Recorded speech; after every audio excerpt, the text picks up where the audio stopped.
Welcome, everyone, to the MMA Happy Hour. I am Kyle Anthony, your host, where today we are talking UFC Vegas 95, Serghei Spivac versus Marcin Tybura. We're going to be breaking down 4 plays here on the show today, like we always do. And before we dive into everything, hit the like button, comment something for the algorithm, get involved. I really appreciate everybody who's subscribing, liking, commenting, whether you're on YouTube, whether you're on Twitter. You can follow me over there at Kyle Anthony UFC, and always appreciate that. But the way I show my appreciation is by giving winners out to clients. Once again, another profitable evening. We go out there. Out of the 24 events this year, we've cashed 19 of them. We hit last week on another max bet play. We are 9-0 on max bets this year, and really seeing the board well. And like I always say, listen, I come on here, we talk about the winners, we talk about the losers, whatever it may be, but we have not done too much losing this year.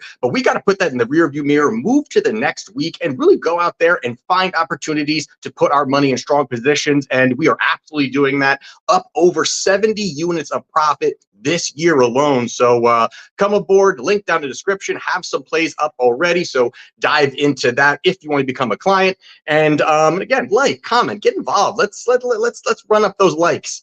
But with that being said, let's dive into the main event of the evening between Serghei Spivac and Marcin Tybura. Now, you've got Spivac here. He is minus 150, and you've got Spivac minus 150. You've got Tybura plus 120. Roughly, the market is definitely wagering in on this one here. The lines are moving.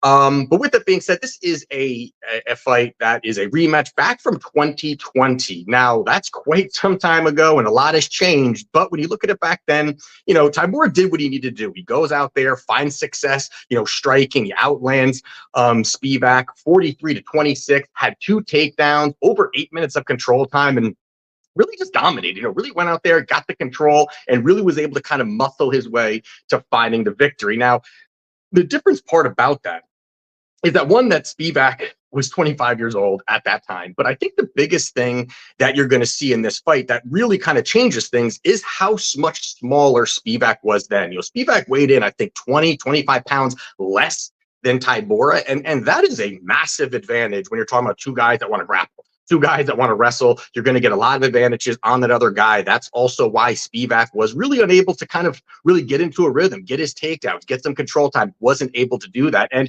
you also got to look at it. Yes, the physicality was absolutely there for Tybura, but if you look at it on the other side here, the experience is another thing. I mean, this was the 3rd fight for Spivac. 3rd fight for Spivac, while this was the 10th fight for Tybura at that time. And a lot has really changed since then. And, when you look at kind of, the path for both of these guys, you've got Tybura, who is really going to look to wrestle. He's going to look to wrestle, push up against the fence, cage push, get some control time, win positionally. And it's not the sexiest way to go out there and get wins, but it has been effective to this point for him in certain spots. And, you kind of look at the takedown part of this. And I think that's really where you're going to see a little bit of a difference here on their first fight compared to this fight that you're going to see is that, Tybura is not a guy that, he wants to wrestle, but he doesn't really find success on takedowns very much. Over his last 8 UFC fights, he only has 5 takedowns.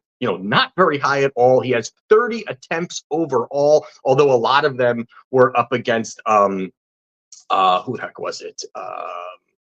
I forget who it was off the top of my head, but most of them were one guy, and that does kind of skew things a little bit, but it does show the fact that he's just not able to go out there and get the takedowns at certain times, especially now we're going to start talking about a guy who's aging, who's starting to get older. All of those things too are going to have an effect on him, absolutely, when you're looking at this fight here. But I do think that the cage pushing could possibly work. We're going to be in a smaller cage, so there is going to be a lot of that. We're going to have one guy up against the fence, they change, another guy up against the fence, other guys looking for a level change, and that's kind of probably going to be the dance that we're going to see in the main event here. But I do like the fact that Spivac, as he's grown into his body, as he's really, added some poundage to him now he's really where everybody else is in the division for the most part.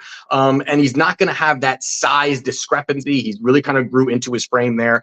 But also the fact that he's a guy that's going to shoot takedowns, and he has been somewhat successful over his last 8 UFC fights, he's got 21 takedowns. So he is a guy that's going to get takedowns, that's going to find some success, that's, maybe the top control can be suspect, but he will consistently push and push for those takedowns. Now, you got the other side here where you got Spivac on the other side here where, the takedowns for Tybura, I think kind of nullify out a little bit here. And I think that you're going to see the chain wrestling, the pressure, the relentless pressure that you're going to see from Spivac, who's going to really sell out for takedowns. I don't think he wants to stay at range here. I don't think that it's not that Tybura is some high-level striker by any means, but I think he is going to do what he needs to do, stick to the path, go for those takedowns, and find opportunity there. And I do like that Spivac also has, the cardio to fuel this. I think he's a guy that is going to be able to kind of fuel relentless takedowns, keep pushing forward, keep the pressure on him. And yes, early, I think that Tybura can find some success creating space and those kinds of things. But I think in wrestling exchanges, I think that Spivac is more technically better than Tybura overall. And you also look at it, 39 years old will be Tybura this November. And I think to me, that really starts to, yes, in the heavyweight division, there is the whole, you have a little bit more longevity, guys don't really, fall apart at the younger, I'm sorry, the smaller ones are, weight classes. I mean, you can't even get close to anything like that. So the fact that this guy is now 39 years old and he is who he is at this point. He's not getting better. There's just no chance that he's going to get better at any point. He is who he is. And I think that's really where you've got Spivac, who's kind of entering his prime now. What is he now? 29 years old. And he's going to be a guy that's really going to continually get better overall. And the cardio to me is where there's going to be problems here for Tybura, where he's going to be defending. And I think there's going to be a point he's just really going to start to collapse and start to lose rounds. And I think that if Spivac can get on top of him, it could possibly bank it around and getting that control time and finding opportunities to win the fight there. And also, you kind of look at the last fight for Spivac, and in that fight with that Spivac had against Gane, that was a fight where it was a bad look. It was really a bad look overall. I mean, there's no doubt about it. It was a terrible look, but it's a completely different stylistic matchup to what he's having here. He wasn't able to get into a rhythm, wasn't able to get any takedowns. And, you've got a guy in Gane who incredible distance management, really high level striking, moves in and out of the pocket very smoothly. And those kinds of things, to me, you're not going to see anything near that when you've got Marcin Tybura in the cage. Very slow, plodding style, more flat-footed, and I think that's where you're going to see Spivac be able to cut the distance, get the takedowns, get that control time here. So for me in this spot here, I do agree with the line movement here. I do think that Serghei Spivac has the opportunity here. There's a lot in his favor here when you're talking about age and all these other things here, but I do think the wrestling will be a huge advantage for him here, and it will be a different story compared to the first time. So I do like Serghei Spivac to get the job done in the main event. Now, the next one here we're going to be talking about is going to be Yana Santos versus Chelsea Chandler here. Now, you've got Santos. She's minus 142. On the comeback, you've got Chelsea Chandler plus 120. Now, this is a fight here where line opened up and it was basically a pick'em here. And we, again, have seen money come in on Santos here. And it's interesting how this is all kind of playing out when you're looking at it here. But I do think when you kind of, when I'm diving into these fights, you do kind of see paths for both. There definitely are opportunities for both of these women to go out there and have success. Now, when you're looking at what they're really good at here is that, Yana Santos, I think, is definitely the more well-rounded fighter.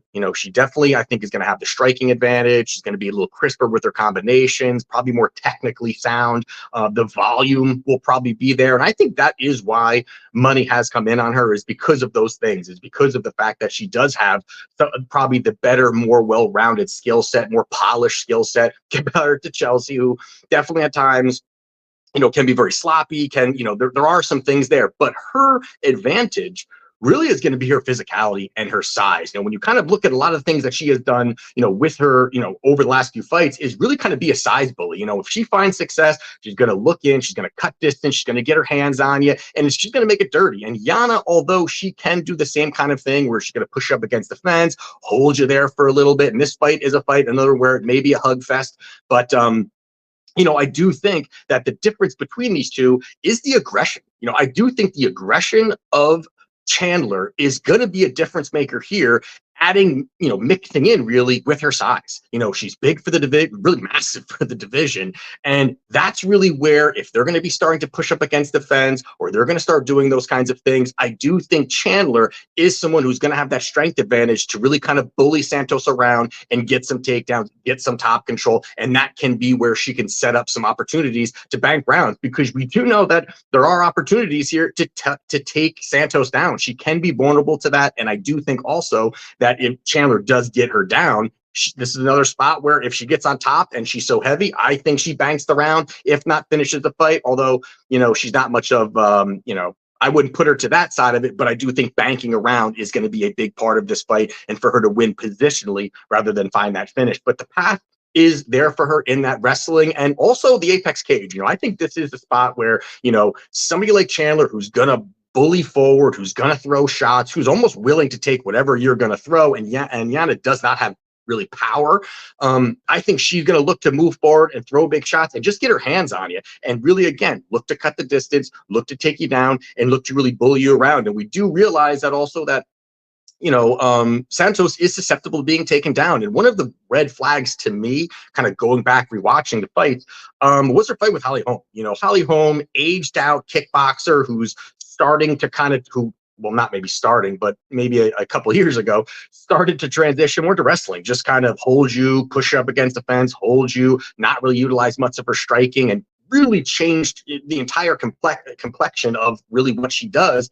And still, you had Holly able to go out there and go 4 for 6 on takedowns on Yana. And I think that, to me, really spells bad things for her here. Of course, Holly is going to be, far more technically sound. There are a lot of things that she's going to have, obviously, former champion. I mean, we can list a lot of accolades there, but if we're looking at pure wrestling, pure bulliness, pure strength, that really can favor Chandler in this spot here. Even she can be sloppy in the pocket and throw wild shots and run away from opponents. There are those things that you got to worry about, but you also look at it again, the physicality and the strength, I think, does really go well for her here. When you look at Chandler is 3 for 5 on takedowns over her last 2 fights. So it is something she's implementing, something that she's doing, and something that I think is going to work for her on Saturday night. And yes, Santos is going to have the ability to go out there and work her striking, throw some combinations, and try to use the volume. And I think that's her only path here, is to really out-volume Chelsea over the 3 rounds and just kind of really pitter-patter shots, outland her, stay out of the clinch, because I do think she loses in the clinch here. I do think that that's really where Chandler wants to be, and I think that she's going to have success doing that. And if she can't stay busy, Yana, I think that she's going to struggle. So in this spot here, I do like Chelsea Chandler here. She's roughly around the plus 120, plus 125 range right now. And I do like the plus money on her, and I think she gets the job done. Next one here we're going to talk about here is going to be Karol Rosa minus 205 versus Red Pannie Kianzad plus 170. Now, you've got Rosa here, well-rounded, and also has the ability to really push a high pace. And you've got Pannie on the other side here, where, good footwork and really a boxer, really someone who's going to go out there and box. And I do think that is an issue here for her, where she's very one-dimensional. I do like her boxing. I think some people are very much down on it. I do like her boxing. I think she's got pretty solid boxing, pretty good footwork, but that's kind of it. She throws maybe a low kick or two, but she's really kind of looking to stay at range, work her striking, and that's kind of it for her. And she's someone else that just seems like a one-trick pony, is not adding tools to her arsenal over her last few fights, and really has kind of fell victim to certain things over and over and over again.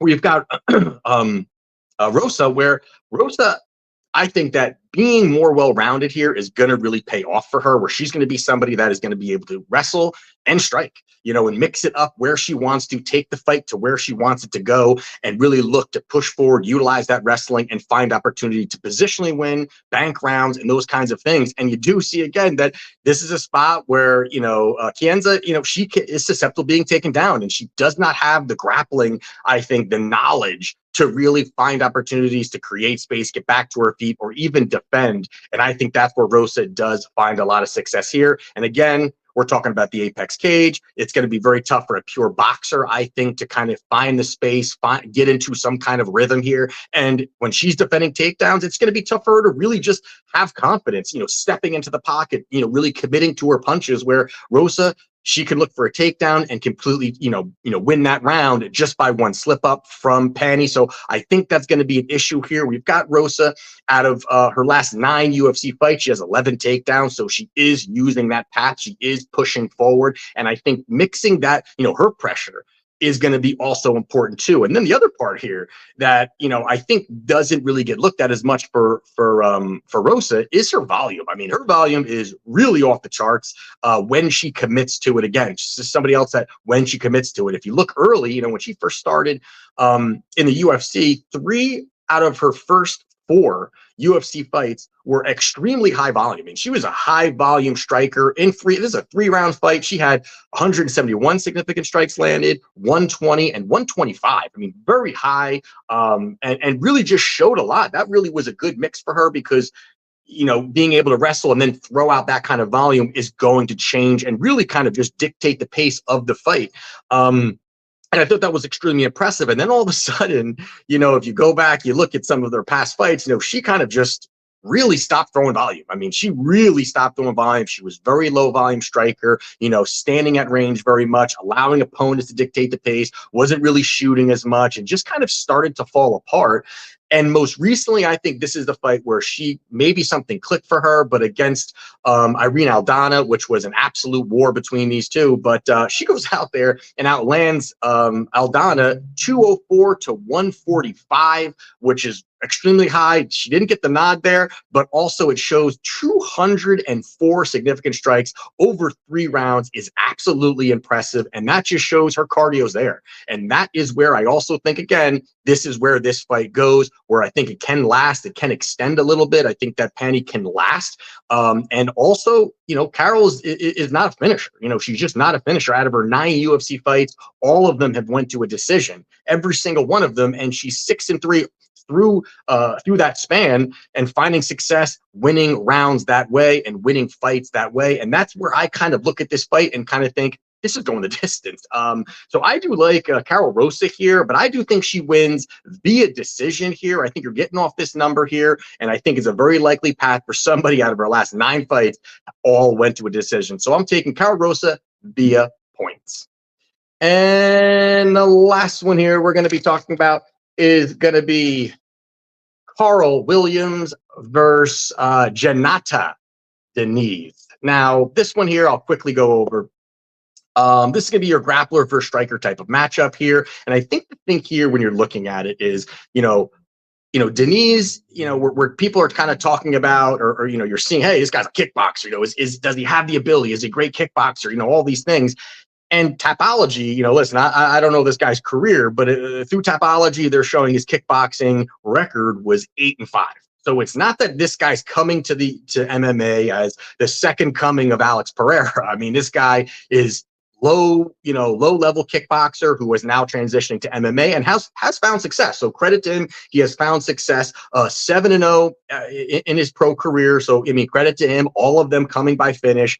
But again, this is now a guy that's a kickboxer that is now stepping into MMA cage, has not had much experience, has not been in the sport very long, and now he's putting a guy who's just going to relentlessly shoot for takedowns. Now, anything can happen there where Diniz looking to throw a big shot, land a big bomb. Of course, that can happen there, but I do like Williams here, because I think he is going to be able to dictate the pace. He is going to be able to shoot over and over and over again. And if you look at, he averages 5 takedowns per 15 minutes. He's going to, it's not going to be another one where it's probably not going to be the sexiest win, but this is a spot where this guy is just going to push a pace, get on you. Again, he's going to be able to kind of push you up against the fence, take you down, control you. And he's not a finisher. He's another guy that is just not a finisher. Out of his last 7 fights, 6 went to the decision. The only one that didn't go to a decision was the guy that he beat in XMMA 5, whatever the fuck that is. And that guy's 9-9. So that's the kind of guy that he would put away. Now, I do think that Diniz is going to have some threat on the feet. I think that there could be some scary moments when he's throwing some big bombs, but I think that he can win somewhat of a sloppy fight and just get that control time. And I think the wrestling will be there as well, too. So I think he stays safe on the feet, and I think he gets that control time. So I do like Karl Williams via decision to get the job done. So there you have it for UFC Vegas 95. If you want to become a client, link down in the description. And let's keep this rolling, man. Let's keep this rolling. 24 events, cash 19, 70 units of profit, 27% ROI. I don't think it gets much better. Hit the thumbs up and let's cash.